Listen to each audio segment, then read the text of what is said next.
نا تسی جننے مرضی ہاتھ چک لو سارا توتے چک لو اور ان ہاتھوں سے اگر تمہارے ہمسائے کو تم نے ان ہاتھوں سے تکلیف دیا تم جنت میں کیسے جاؤ گے میرے بھائی میری کیفیت کچھ اور بن چکی ہے لفظوں کے قدردان لوگ ہیں کیونکہ فن نقابت دکھانے کا وقت بھی نہیں ٹائم بڑا مختصر ہے میں نے انہی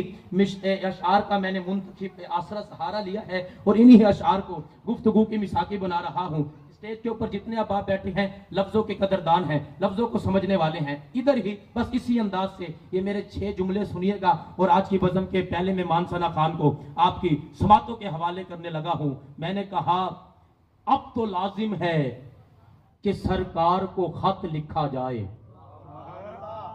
ماشاءاللہ آپ میرے استاد محترم کے بڑا درینہ دوست ہیں اللہ آپ کو سلامت رکھے میرے استاد محترم الحاج محمد کامران فروخ قمر قادری صاحب آپ کی دعاؤں سے آج اس مقام پہ ہوں جملہ سنیے گا ایسے ہی اسی انداز سے سن لیں گے آپ سبحان اللہ نہ کہیں ہاتھ نہ اٹھائیں میں راضی